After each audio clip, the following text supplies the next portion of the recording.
Hey Truth Seekers, it's Nathanael here with another strategy series video. Today our strategy series video will be about hope. So what is the power of hope? What's the strength of hope?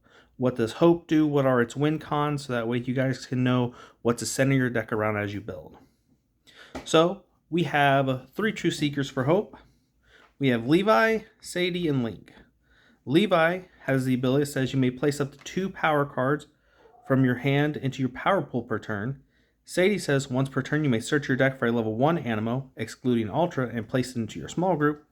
And Link says after your draw phase and you have no power cards in hand, you may reveal your hand and search your deck for 1 standard power card. Shuffle your deck.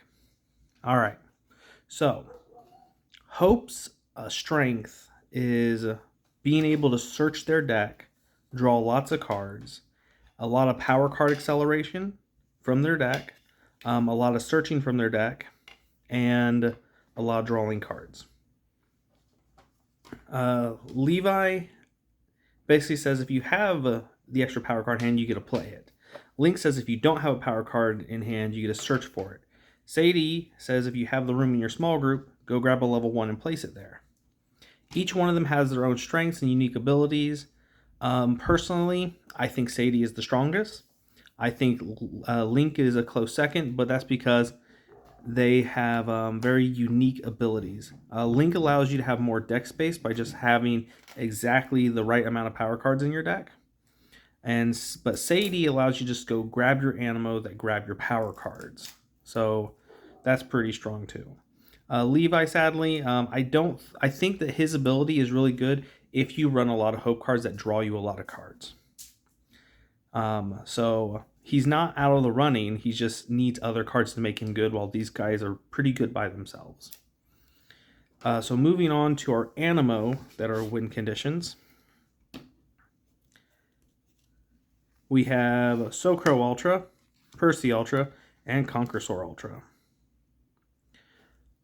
So, Percy Ultra is a 12 for 3 hope, but has an ability that once per turn, as long as this card's in your small group, you may draw 1 card. Socro is just a 12 for 1 hope and 2 universal, while conqueror Ultra is a 14 for 1 hope and then 2 hope that you have to shuffle back into your deck. So, in my opinion, conqueror is like obviously the stronger one with being a 14, but having the detriment of having to shuffle those power cards back without any real immediate gain for that is kind of putting conqueror Ultra on the downside on my list. Socro Ultra, however, has more utility and versatility in a deck that runs multiple kinds of Animo, because it has the 2 universal costs on it. But Percy Ultra has that ability that says once per turn, if this card's in your small group, you draw a card. Oftentimes when you see your Ultra on your first turn and you sit in your small group, it feels bad. But Percy Ultra says it's not that bad. At least you get to draw an extra card to replace it. He'll take up that space on your small group, but he's still plussing you something. I think conqueror Ultra could have a lot of benefit in the future if they make a hope card, like how Faith has Stagnetic. But I would probably think it should be worded as something like you can activate this, or this Animo has no activation cost if you shuffled at least 2 power cards back into your deck this turn. I think that would limit it to just that 1 turn. But also that might be really strong and just as abusive as Stagnetic if they make it that way. So because I could use my profess hair and just go grab those. True. Oh, that is right. So what if we made it a level 2 Animo? I think that would fix the problem. Yeah, that's true. Yeah. So anyway, objectively, I think Percy's Ultra is the best, but I think if you're running multiple different kinds of Animo, or hope isn't your main kind, I think Socro's better. And I think just having that detriment of shuffling them back when you don't readily have the ability to grab them back immediately is basically, in a hope deck, conqueror Ultra is fine. But in a deck that doesn't primarily focus on hope and doesn't utilize Quillow level 2 or Oink level 2, you're kind of just sitting there without your power cards, and it feels bad. But anyways, that's just my take. So if you are going to run them, probably you can just run one of each of these or two of this guy. But if you like conqueror, because I know Carolyn and Boy. yeah, we're going to go ahead and we're not going to keep conqueror ultra out of the running either. Moving on, we have Amaryllis. And Amaryllis is a 2 for 5, which isn't great, but it has that fellowship bonus for 8. You can say it with more of a country twang. Amaryllis. And so Amaryllis, basically being a 2 for 8 is decent value. I wouldn't build your entire deck around it, but I would use this as kind of like a pseudo win con or a backup win con. Along with that is Schwimmer. Schwimmer level 1 from Cross Trainers. It is a 1 for 5, which you shuffle that 1 Hope power card back. But it could be a 1 for 9, which is extremely strong. However, the Schwimmer from Red Letter Day is, in my opinion, way better. Just because it's a level 1 that grabs a standard power card and places it directly into your power pool. It doesn't limit itself to just Hope.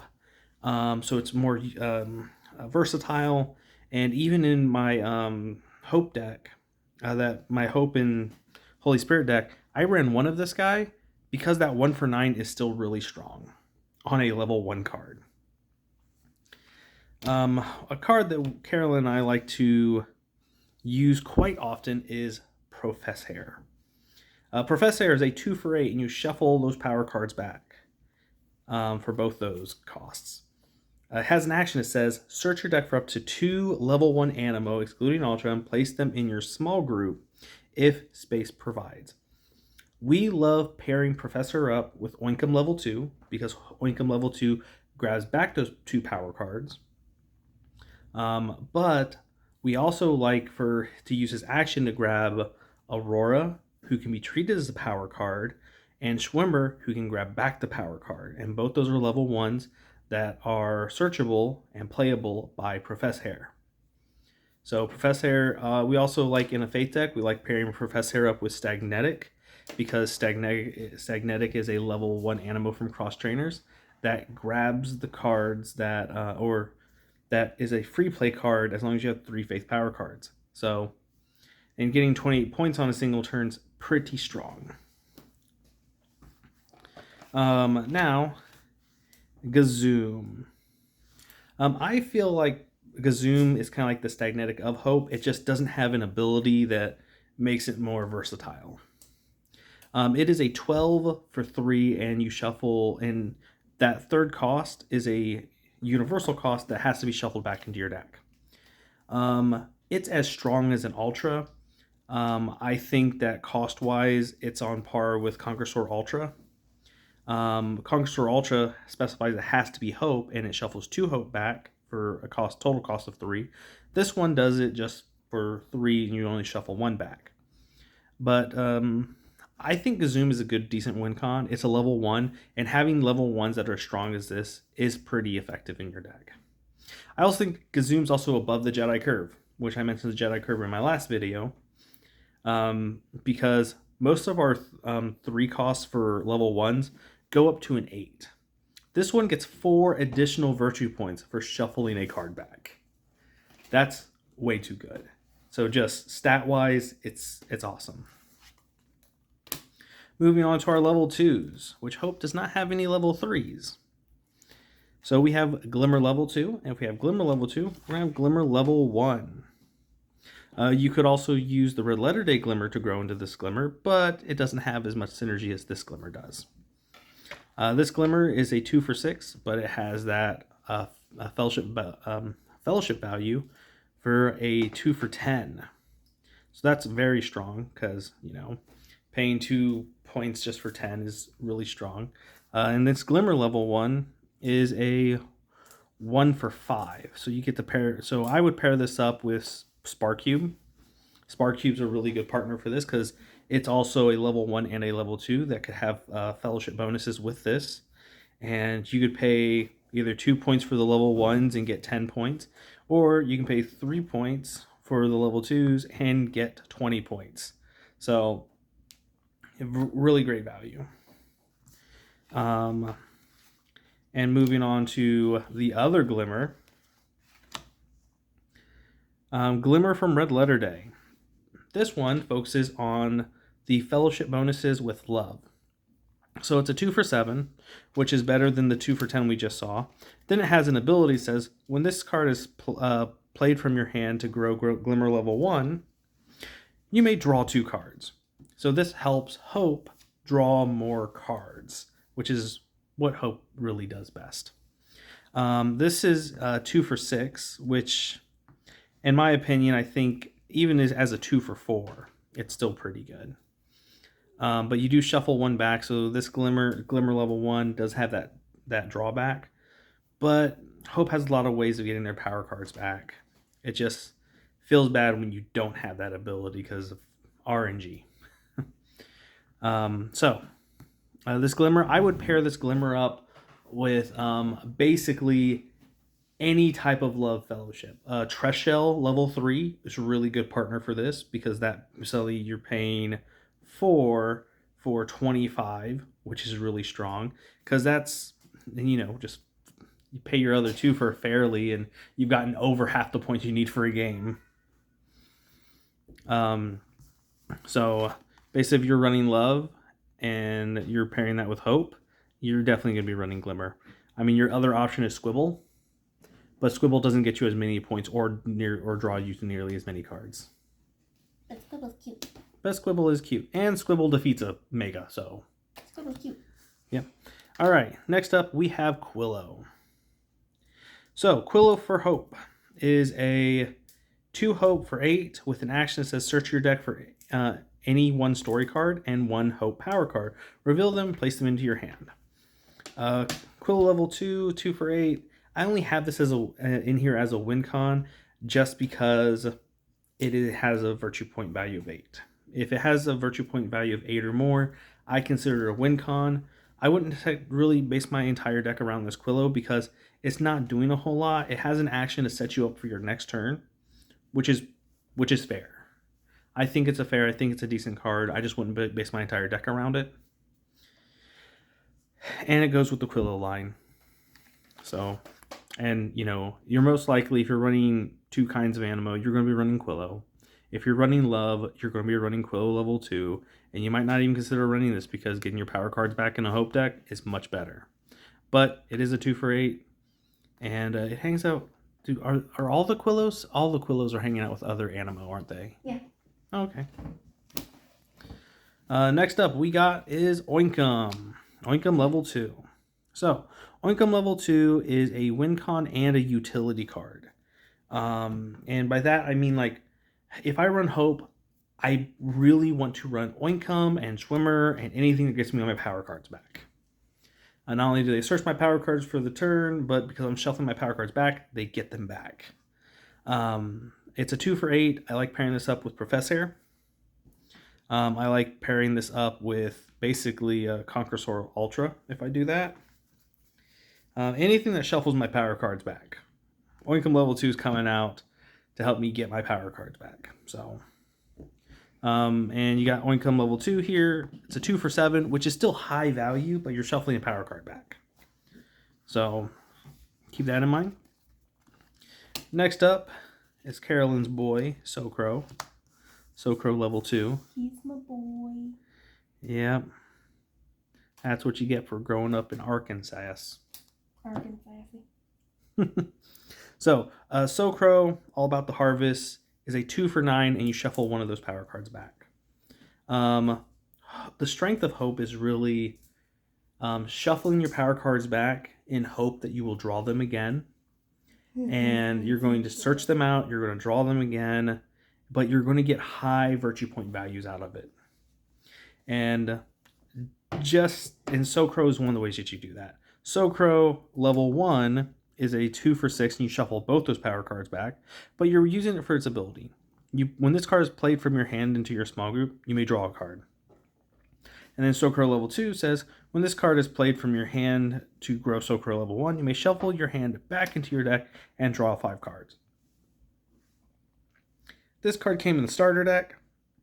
This card is amazingly paired up with Percy, because you play Percy level 1, look at the top 5 cards of your deck, choose one, add it to your hand, place the other 4 back in whatever order you want, play Socro level 1 from your hand, take that top card, draw it, and then play it, and then grow Socro level 1, Socro level 2, shuffle your hand in your deck, draw 5 cards. It's essentially kind of like giving you an extra turn of just setup, which is just really strong. So Socro, strong utility, also being a 2 for 9 makes it a good win con. And pairing it with Percy, who's also a win con and utility card, really strong. Next up, we got Dependaroo. So, Dependaroo level 2 costs 1 hope that you shuffle back for 9, and a 1 for 9 is strong. But it doesn't stop there, it becomes a 1 for 12.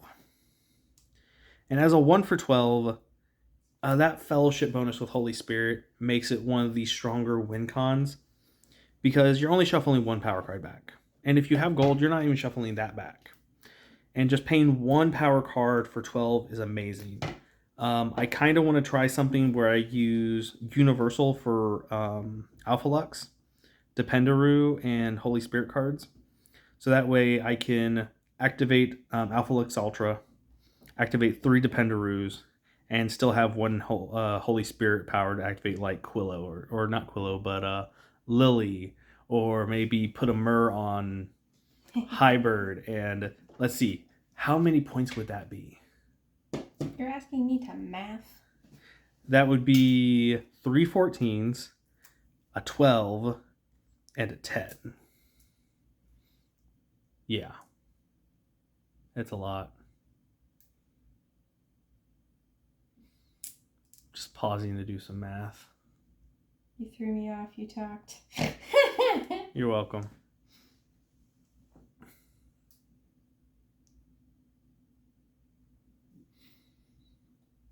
It's over 60 points. It's over 60 points? I think so. I'm not mathing right now. Yeah. I have a calculator in my pocket. What the heck am I doing? Right. Hang on. How many? You said 3 14s. You have 3 14s, 1 12, and a 10. That's 64 points. Yeah. In a single turn. Look, there's a power play right there. Gotta go do another video. Yep. All right. Next up is Flaming Grow level 2. So Flaming Grow level 2 is a 2 for 9. You shuffle 1 of those power cards back, but it has the Faith Fellowship bonus of 2 for 12. Really strong. It goes with the rest of the Flaming Grows. Quite frankly, I think if you're running Hope and Faith, you're definitely running this Flaming Grow. And this is like a either primary or secondary win con. It's really strong. Highly recommend you run the Flaming Grow. Next up, we have Conqueror level 2. Whoop, whoop. Conqueror level 2 is a 2 for 10. It's level 1 is a 2 for 5, but you shuffle a universal cost back. So, Conqueror level 2 doesn't have much going for it right now. But in Fearless, we are getting another Conqueror. Yep. I am highly looking forward. Shout out to Fearless. Shout out to Fearless. All right. So, Conqueror, we like pairing it up with Agapesaur because we do Fellowship with Dinosaurs. And we've been updating that deck to slowly phase out Conqueror, sadly. There's still dinosaurs, okay? There's still dinosaurs in the deck, so still. It's not Conqueror. It's just not Conqueror. So, and quite frankly, Conqueror is being outshined by our next Animo. And it is... It's your boy, Percy. It's Percy level 2. So, the reason why Percy level 2 is outshining Conqueror level 2 is because Percy level 2, although he cost 1 universal more than Conqueror, has an action that says search your deck for any 2 cards and place them in your hand. Shuffle your deck afterwards. It's really strong, grabbing any 2 cards in your deck just for an extra power. Percy level 1 also makes this really valuable because its ability is when this card is played from your hand into your small group, you may look at the top 5 cards of your deck, take one, and return the rest in any order. And I mentioned we like pairing this up with Socro because Socro lets us draw 1 card after stacking our deck. If you're building a deck that's if you are utilizing a deck that looks at the top few cards of your deck, rearranges them, Percy is definitely going to have to be in there. It's really strong. Highly recommend him. And Percy being a 3 for 10 gives him really good value. Now, to go ahead and wrap this up, we're going to go ahead and talk about these equipment cards. We have Gold and the Breastplate of Righteousness. Gold says, if the animal to whom this card is attached has any hope cost that you shuffle the power cards back, it may be converted to a hope cost instead. Gold is extremely relevant in a hope deck. It takes the detriment of hope of shuffling your power cards back and removes that. Breastplate of Righteousness, on the other hand, says that every hope cost associated with the animal to whom this card is attached now becomes a universal cost. If any faith, love, or Holy Spirit cost now becomes hope cost. So it takes hope and makes them universal. It takes anything else other than universal and turns them into hope. Breastplate of Righteousness is really good in a hope deck if you are using universal decks, because you can suddenly make Professor cost 1 fasting, which is really good. Okay, so with that, we're going to bring this video to a close. And this has been our strategy series on the power of hope. In the meantime, Truth Seekers, keep learning virtues and defeating sins.